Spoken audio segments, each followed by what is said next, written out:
we're just really happy for our team, fighting all year and having a chance to not check scores and just take care of business, win a couple games this weekend. And, uh, obviously we knew tonight that if Tennessee lost a game, that if we won one more, we win it. And it was a great game, really was. It started out, it looked like it was going to get a little bit crazy. They got a big 2-out hit in the first and took the lead. And got to give credit to Bolden, though. He really settled in and gave us a couple, I think that's 4 innings, and held down a pretty good lineup, a powerful lineup. And just what a great job by our bullpen. Threw up a lot of zeros there, I guess, all the way from the 3rd through the 9th, and gave us a chance to get back in it. But what can you say about, Robert Moore, 2 out, 2 strike, foul ball, then he hits a home run and ties it up. And, our plan was if we got tied there, the inning before, if we took the lead, we're going to bring Kevin in for the 8th. But when we got to the bottom of the 9th, to the top of the 9th, if we would just tie it, we were going to bring him in, and we did score that run in the 8th. And so that's why we brought Kevin in. And then obviously Opitz put a great swing on a low fastball, and he just hammered it, and it shot to the gap, and center fielder slipped, and it gave him an extra base. And it was just a great finish to a really good run of SEC weekends, and just really proud of the team. Hutch? Yeah, Dave, could you go into the decision to pinch hit with Welch there, and also what did you think of his at bat? I thought he had a great at bat. He took a couple pitches and got ahead 2-0, and then I think he went to 3-0. And honestly, I was saying I probably ought to just give him the green light, give him the hit sign. He looked at me, and I didn't give it to him. And then he threw a good strike. I don't know if it was down the middle or away, and I was kind of frustrated with myself for not letting him swing. And then he fouls off a pitch, and he goes to 3-2. And I didn't know if they were really going to go after him there. I thought they might come with a slider down and away, try to get him to chase, because they had a base open. Obviously, his run didn't meet a whole lot, and they threw a fastball down the middle away, and he didn't try to pull. He stayed on and hammered it at right center, obviously, and right when he left the bat, we knew the game was over. Just a great at bat. And then also, what did you think of the job Monk did after coming in when he did and settling and giving, I think, 3 innings? He did a great job. Honestly, we were going to send him back out possibly until we scored, but he came and he told us he was kind of done. And, 3 innings for him is probably about what he does, 40 pitches, and he was really good while he was out there. And I know we struck out a lot of their guys the second half of that game, and that's always good on a wet field and late at night like that, because it's hard to field and ball slips. And but he was as good as he's been. Nate? Yeah, Dave, any early diagnosis on Paulette and just his injury and what his Yeah, we don't future? know yet. At first it didn't look real good. We feel a little bit better about it now since it's been looked at just a little bit, but we won't know anything until probably Monday. Get it looked at, maybe tomorrow. We'll see how quick we can get him in to get an MRI or whatever we need. But I think it's feeling a little bit better from what I was just told a little while ago. And just following up on Monk, just to be thrown in, with really no preparation, just on that aspect, what do you feel about his performance? You talking about Monk? Yeah, I mean, coming in with an injured, having to come in with an injury. We did have him getting ready down there, so we were maybe a hitter or 2 away. Hopefully, we were going to get through that inning and then start him up the next inning, but obviously that didn't happen. So he was already, getting ready. He was on the mound, starting to throw. But obviously we didn't think we were going to have to bring him in that quick. So good for him. He came in, it didn't phase him, and he came in throwing strikes. And finally, what does it mean winning your first overall SEC title, where you won it all without sharing it with anybody? Yeah, I mean, it's great. They're really hard to get. So many things have to happen over a 30-game season to have that opportunity. And we've just played really well every weekend. Some better than others, but always just enough. And I mean, we put together some really good really good ball games to clinch series. And, I even told the coaches a minute ago, I said, you remember the very first SEC game of the year this year? I think we got beat 16-2.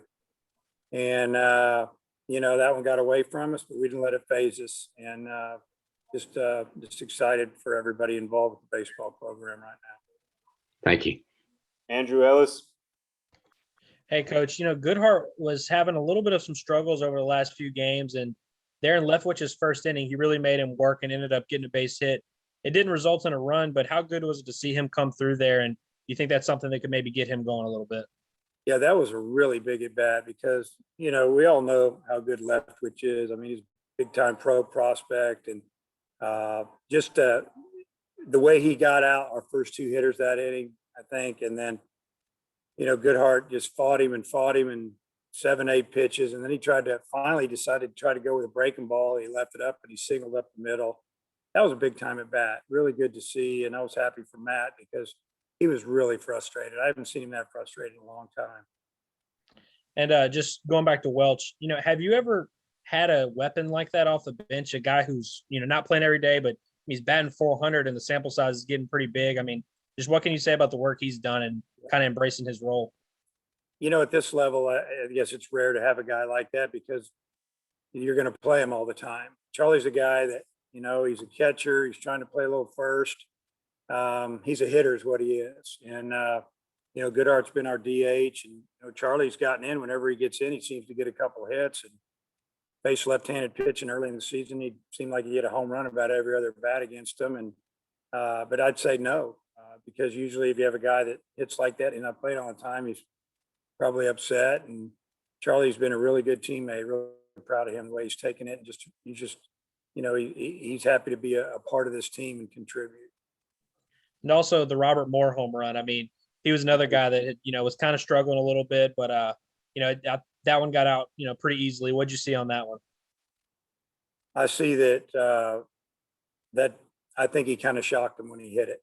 I mean, he was down 1-2 before he knew it, fouled off a pitch or two, took a pitch, and then bang. I think he hit a cutter. I don't know what it was. I don't know if it was a true fastball, kind of down the middle in, and he clubbed it.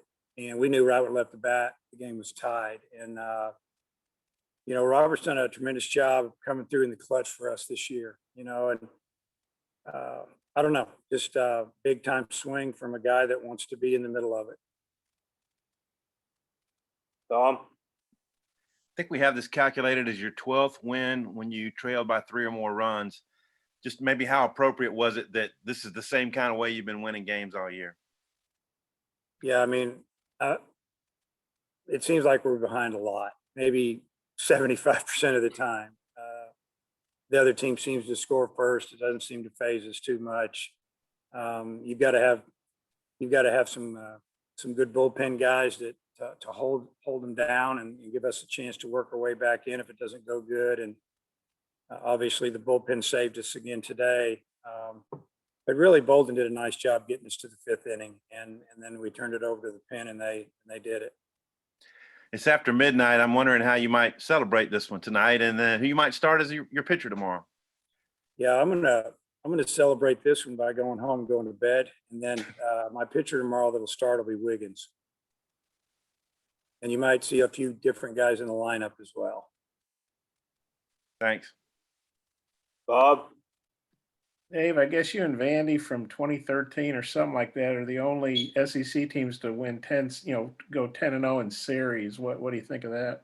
Yeah, I mean,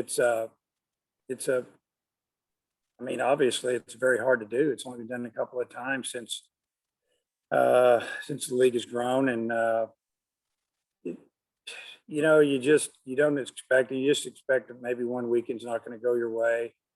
We always talk to our guys in the fall about league play and how tough it is. And, the new guys, they probably don't believe it until they see it. Older guys try to tell them that it's a grind and it's hard to win. And we always tell them, hey, if you're having a bad weekend, don't get swept. If you have a chance to sweep, find a way to win that third game, because it's really hard to do, and win every series you can when you get the opportunity. And I think our guys, they did a great job this year, obviously. one more game and we can move on to the tournament. But what an accomplishment by this team. Does Cops get tomorrow off? Yeah, he may get more than tomorrow off. So we'll discuss that later. Okay, thanks, Dave. Congrats. Matt, Hey, it had been 17 years since your last SEC championship. You won a few in your early years of your career. Does the time between championships give you a different perspective on this one? Well, the championships have really just been our division. We've won that 3 years in a row now. But winning the overall, I mean, we tied with Georgia in 2004. That's when there were 12 teams in the league. We were picked 11th overall. We were picked 6th in the West. And all we did was find a way to win every weekend. This team reminds me of that team a little bit. This team's probably a little bit more talented, obviously, but it's got the same grit and they just kind of show up and get it done. But yeah, the perspective would be that it's really hard. And if you look around, it's pretty spread out. Florida got them a few and Vandy got them a few, but other than that, it's been spread out pretty good because the league is so good. I saw after you shook hands with Sully, you turned around, took your hat off, tipped it to the crowd. What was going through your mind at that moment? Just thanking him for showing up and being loud. I mean, we hadn't experienced what we experienced tonight and last night, for really a couple of years. And it was fun. Even, Kevin O'Sullivan and I were talking before the game. He said, man, your crowd was awesome last night. And I said, yeah, that's the best it's been since 19. And I said, you're probably going to get more of it tonight and probably more. And they were. And then you may have touched on this, and I'm sorry if you did, but to win a championship in a year of COVID and all the issues that have come along with that, I wonder how meaningful is that to you? I think it's, I mean, they're all meaningful. I guess the thing that I think about every now and then is that maybe we got our group figured out earlier than some of the other teams. We got them going early. I mean, they right out of the chute, man, they were ready to go.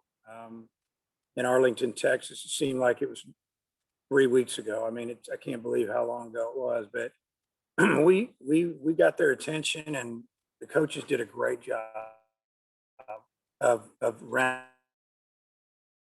these guys up, and the guys did a great job of really focusing in and taking every game really serious, and it just kept going. Hutch, Dave, you said a couple of times how Bolden got settled in. What was going wrong early, and how was he able to right the ship there? Just location. The big left-hander hitter that slapped one down the left field line. The ball was up and in. Give him credit. He got his hands inside the baseball. I mean, we even had the shift on him because he on the report, I don't know if he's ever hit a ball over there all year. And the first pitch base hit, the very next pitch was a slider, and it just spun right in the middle of the plate. And he smoked it in the 5-6 hole, and all of a sudden we're down 2 runs. And just some mistakes ahead in the count or straight up in the count. And they did a nice job with it. But then he settled in and started throwing his fastball in, busting him in a little bit. And he got some quick outs. And, they got into one ball that the wind kept it in the park. And other than that, he did a nice job. And was the plan was the plan kind of all along to start Wiggins tomorrow, or did maybe winning tonight give you some freedom to give him a start on the plan weekend? was to start Lockhart tomorrow. So yeah, I gave you some good info there. Randy, final question, please. David, seemed like when Kevin came on that he wasn't as sharp, but then he hit the batter. He was called out on strikes. It seemed to energize Kevin. It did, and that's good. That's exactly what we thought. It's like it got him going. It got him loose. I don't think he had quite enough time to get as ready as he would have or we would have really wanted him to. But we scored quick with 2 outs and 2 strikes, and we had to get him ready on like one hitter. So I think that got his blood pumping pretty good. And since that was the 3rd strike, that batter had 2 strikes, and when he stuck his elbow out there, that made it strike 3. That's a rule that kicked into gear not too long ago, but it was the right call. I know they were upset over there, but that's what we saw on our side. And then in the replay, I think it showed it as well. Yeah, I don't think the next six straight pitches, they touched any of those balls. So I think they were all either swing and miss or check swing and misses. Yeah, he really threw well after that. One final question. Did you even contemplate when Opitz was at third to maybe go with the squeeze?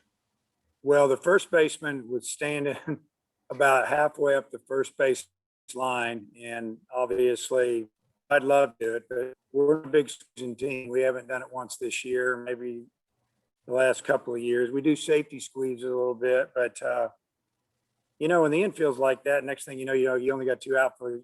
You got to just put the barrel on the ball somehow. And so I guess to answer your question, no. Thanks, Dave. Yep. Appreciate the time, Coach. Okay. See you guys. Thank you.